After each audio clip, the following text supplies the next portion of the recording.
Em nome de Jesus. Evangelho do Senhor Jesus, segundo escreveu Mateus, do capítulo 25, do verso 8 ao verso de número 13. Está escrito assim: E as loucas disseram às prudentes: Dai-nos o vosso azeite, porque as nossas lâmpadas se apagam. Mas as prudentes responderam, dizendo: Não seja caso que nos falte a nós e a vós, e diante aos que vendem, e comprai-o para vós. E tendo elas ido comprá-lo, chegou o esposo. E as que estavam preparadas entraram com ele para as bodas, e fechou-se a porta. E depois chegaram também as outras virgens, dizendo: Senhor, Senhor, abre-nos. E ele respondendo disse: Em verdade vos digo que vos não conheço. Vigiai, pois, porque não sabeis o dia e nem a hora que o Filho do Homem há de vir. Tome seu assento, glorificando a Deus. Aleluia. Meus irmãos, nós bem sabemos que o povo de Israel, ele desde o princípio da história vai vivenciar algumas dificuldades. No início da história, esse povo hebreu, povo israelita, vai ser escravo na terra do Egito, período do governo de Faraó. Nesse tempo o Senhor levanta um legislador, Moisés, que vai arrancar este povo da terra do Egito e conduzir a este povo a uma terra boa, a uma terra que emanava leite e mel. Bem verdade que o povo não conseguiu chegar a adentrar na terra que emanava leite e mel por causa da desobediência. Somente Josué e Caleb conquistaram a promessa da terra prometida. Mas surgem também outros perseguidores deste povo, como os amalequitas, os medianitas, os filisteus, e vão surgindo inimigos do povo de Israel. Surgem também os assírios. O Império da Síria era um dos impérios muito potentes, muito poderoso, os seus poderes bélicos. Após o Império da Síria, vai surgir um dos impérios mais respeitados de toda a história. Eu estou falando do Império Romano, governado por Nabucodonosor.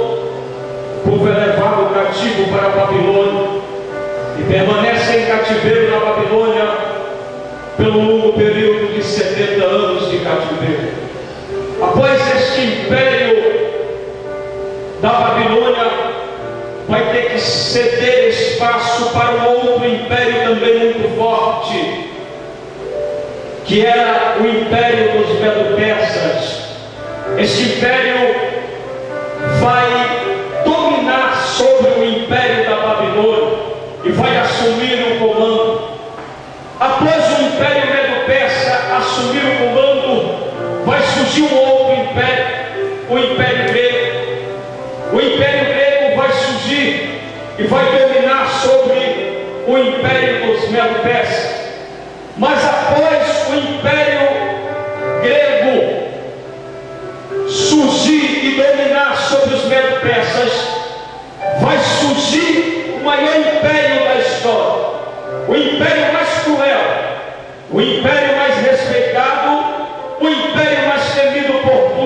todos. Eu estou falando do Império Romano. A tática de guerra do Império Romano era uma das táticas mais cruel e mais respeitadas pelo inimigo.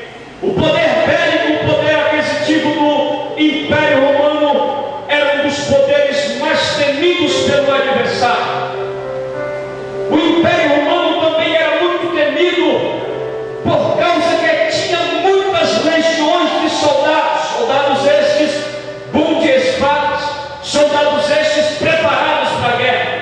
Então agora quem está dominando é o Império Romano.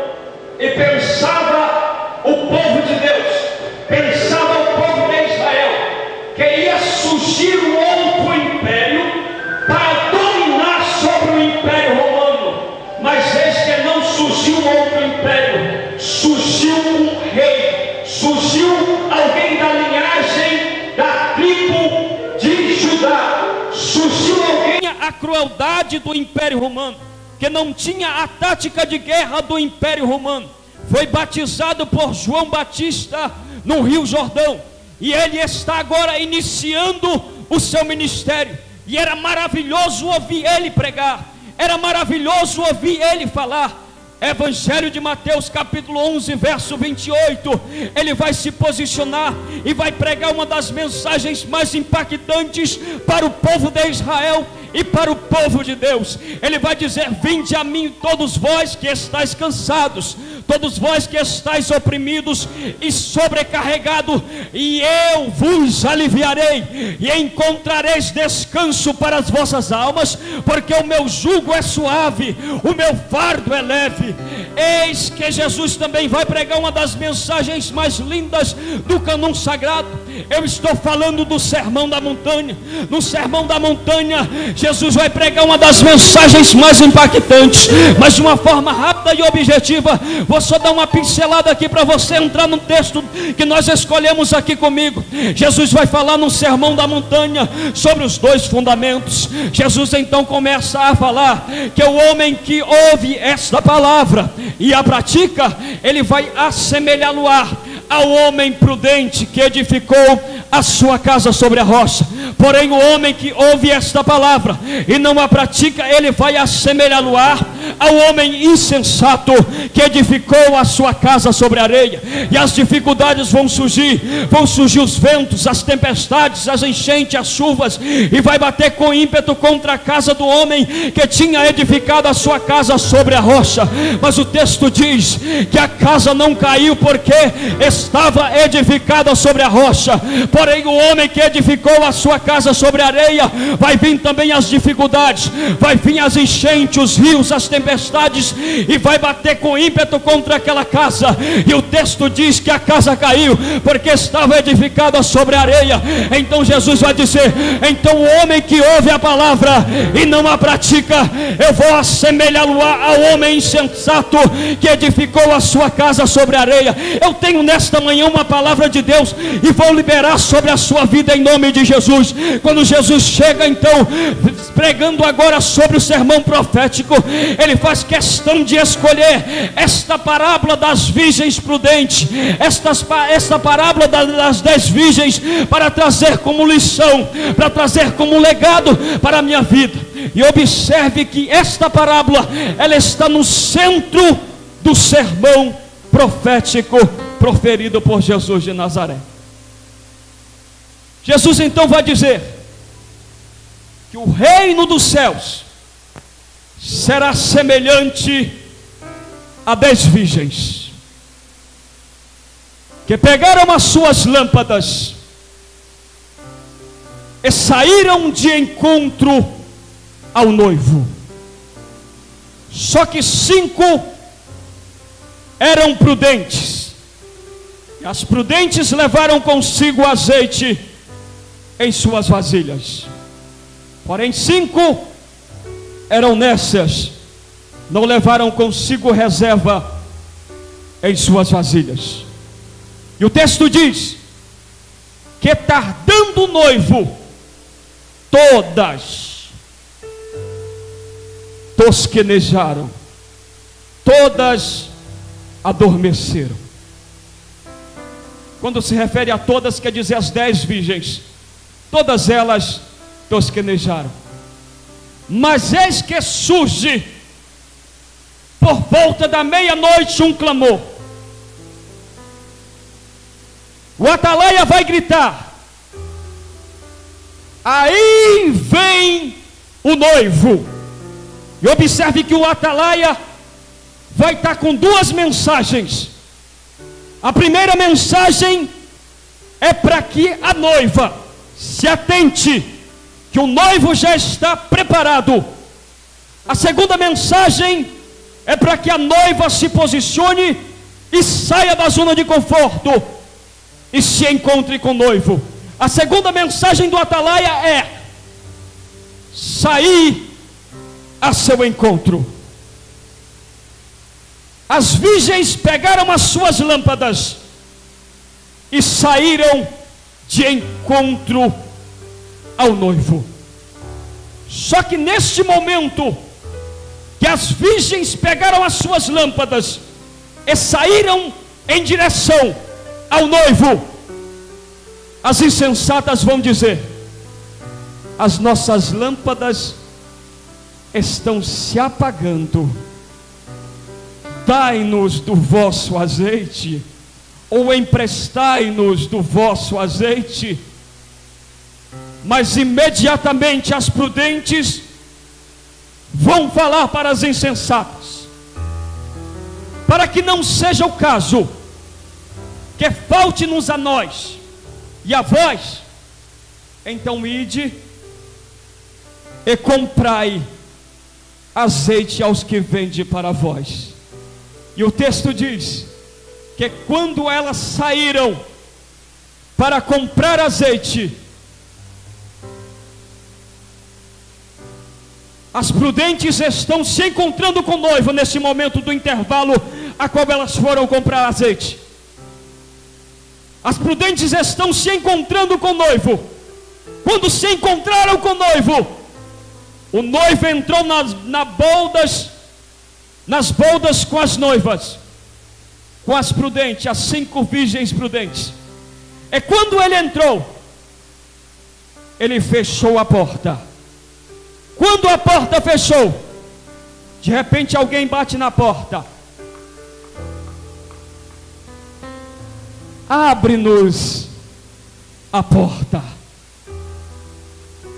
Só que o noivo que estava do lado de dentro, ele vai ter uma mensagem dura, uma mensagem confrontante e uma mensagem lamentável para quem está batendo na porta.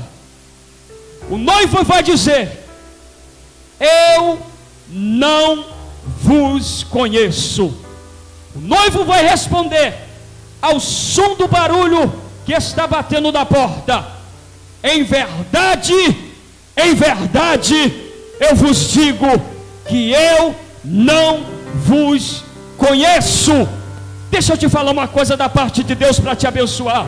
É por isso que o homem mais sábio da Bíblia Sagrada vai escrever no livro de Eclesiástico, capítulo de número 9, versículo de número 8: em todo tempo sejam alvos os teus vestidos, e que nunca falte sobre a sua cabeça o óleo da santa unção. Quando a Bíblia se refere à lâmpada, está se referindo à palavra. Quem não se lembra do salmista Davi no Salmo de número 119, verso de número 105: escondi, Senhor, a tua palavra em meu coração, para não pecar contra ti. Salmo de número 119, verso de número 105: lâmpada para os meus pés é a tua palavra e luz para o meu caminho. Eu tenho uma palavra de Deus para te abençoar. Enquanto tem muita gente aí que está curtindo o carnaval, as virgens prudentes vieram aqui nesta manhã para ser cheias de azeite, para ser cheias da presença de Deus. Eu me recuso a acreditar que você vai sair da mesma forma. Deus vai renovar as tuas forças, Deus vai encher a tua lâmpada, vai encher as tuas vasilhas, Deus vai te encher da sua presença nesta manhã. Imagina, irmãos, as virgens insensatas dizendo para as prudentes: emprestai-nos do vosso azeite. E eu parando para pensar, eu tenho convicção de que quando as virgens prudentes, elas estão sonolentas, elas têm consciência de que a qualquer momento vai se ouvir o clamor, aí vem o noivo, mas elas têm consciência também de que elas têm azeite suficiente para chegarem diante do noivo com suas lâmpadas acesas. É por isso, irmãos, que nós precisamos a todo dia estar na presença de Deus, independente do que aconteça em nossas vidas. Nós precisamos estar sempre buscando a presença do Pai. O evangelista João, na primeira epístola, capítulo 2, versículo de número 20, ele vai dizer: ninguém vos engana, porque vós tendes a unção dos santos. A antepenúltima carta às igrejas da Ásia, a quinta carta escrita à igreja da Ásia, a igreja de Sardes. Eu tive meditando por esses dias nesta carta, e algo me chamou a atenção, principalmente a parte conclusiva desta carta. O Senhor vai falar para a igreja de Sardes: conheço as tuas obras, e não tenho achado as tuas obras dignas diante de mim. Tem nomes de que vives, mas estás morta. Aí o Senhor vai falar: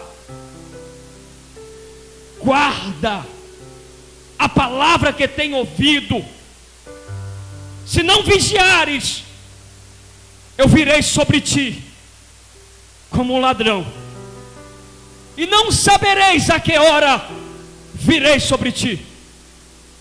Só que é lindo quando Jesus vai falar a conclusão desta carta, dizendo para João escrever também: porém eu tenho alguns em Sardes que andam de vestes brancas comigo, porquanto são dignas disso, porquanto eu confessarei o seu nome diante do meu Pai e diante dos anjos, e de modo nenhum riscarei o seu nome do livro da vida. Mesmo em meio a uma mortandade espiritual, mesmo em meio a uma apatia espiritual da igreja de Sardes, tinha alguns que andavam de vestes brancas, de mão dadas com o Senhor Jesus Cristo. Sabe o que eu aprendo com isso? Mesmo em meio ao mundo que jaz do maligno, é possível viver uma vida de altar, uma vida de relacionamento e de intimidade com Deus. Por isso que seja em todos os tempos alvos os teus vestidos, e que nunca falte sobre a vossa cabeça o óleo da santa unção, que representa o Espírito Santo de Deus. Que o Espírito Santo de Deus possa encontrar morada em nossos corações, que o Espírito Santo de Deus possa fazer parte da nossa história.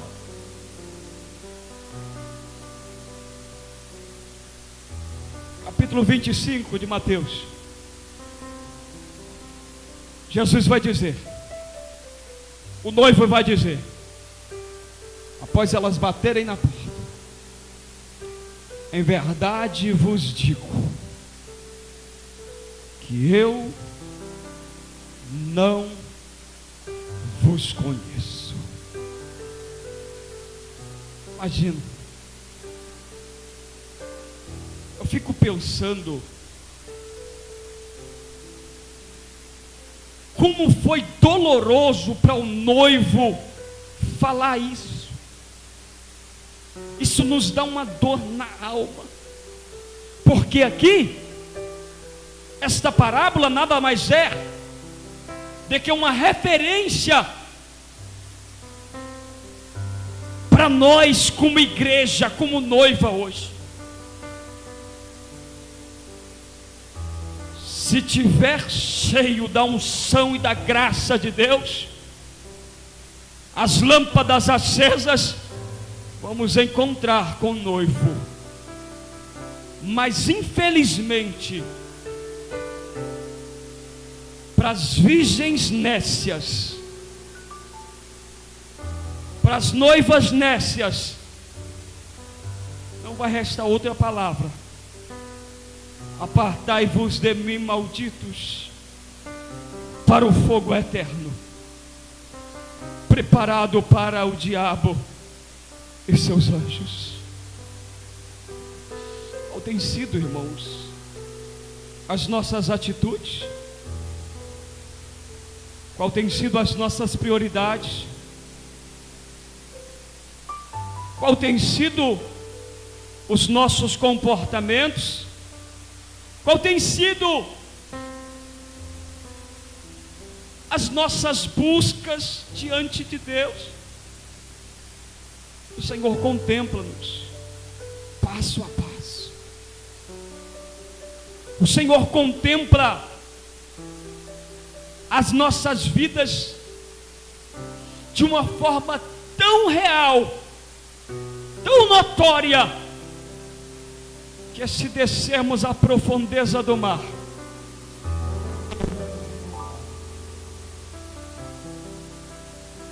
como se esconder da presença de Deus. Não tem como fugir da presença de Deus. Os seus olhos contemplam todas as nossas atitudes. Os seus olhos contemplam cada passo que damos nesta terra. Então que você possa ser virgem prudente, que você possa ser homem sensato, que edificou a sua casa sobre a rocha, independente do que aconteceu, e bateu com ímpeto contra a casa do homem prudente. A casa não caiu porque estava edificada sobre a rocha. E deixa eu te falar uma coisa para te abençoar nesta manhã. O ano de 2018 começou há pouco tempo, mas eu quero crer e acreditar que apesar de o momento que você está vivenciando não é um momento bom possivelmente, mas antes de concluir o ano, você vai dar a volta por cima, você vai ser cheio da presença de Deus, e Deus vai usar a tua vida com mão forte, e Deus vai usar a tua vida como voz profética em nome de Jesus.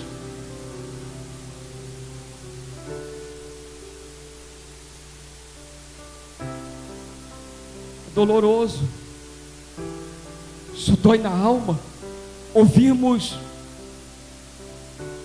5 virgens nécias em meio a uma correria,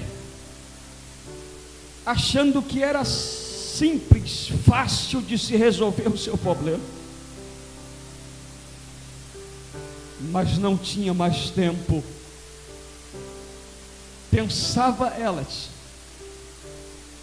que as virgens prudentes ia pegar do seu azeite e ia dar a ela. Só que as prudentes, elas são sensatas a ponto de dizer: não, para faltar para mim e para vocês, e de comprar aos que vendem, porque as prudentes sabiam que se apresentar diante do noivo com suas lâmpadas se apagando, não ia ser bem recebida pelo noivo. E pode ter convicção disso, do que eu vou falar. Se porventura as virgens prudentes também tivessem emprestado azeite para as nécias, e chegassem diante do noivo com suas lâmpadas se apagando juntamente com as nécias, o noivo não ia receber nenhuma das 10 virgens. O noivo recebeu as 5 virgens prudentes. Por quê? Porque elas tinham azeite em suas lâmpadas. Você coloca sobre os seus pés, em nome de Jesus.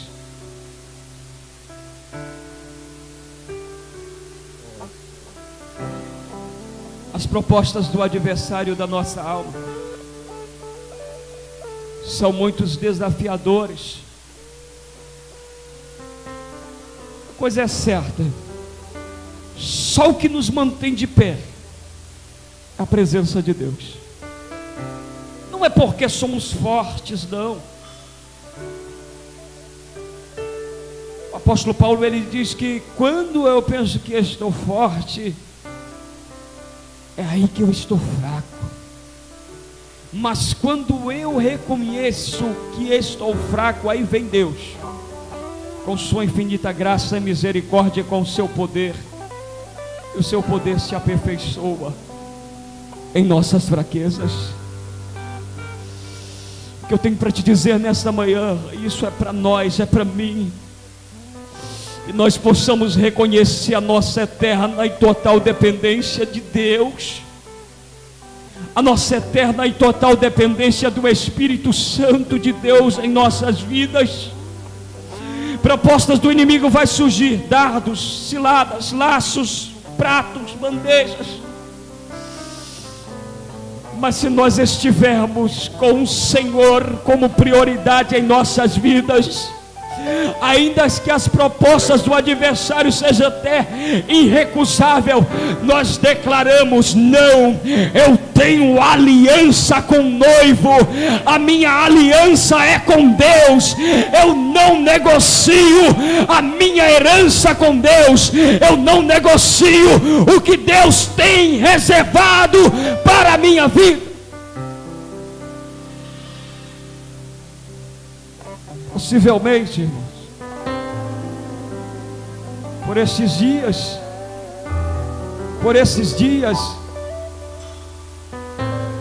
por esses próximos meses vão surgir, tenho certeza disso. O adversário não brinca em serviço. Vão surgir propostas do inimigo. Esteja sensível a voz do Espírito Santo de Deus que habita em sua vida. Esteja sensível à voz de Deus. Seja temente ao Senhor. Seja temente a Deus nas suas atitudes, nas suas decisões. Não negocie valores, não negocie princípios, não negocie a tua santidade.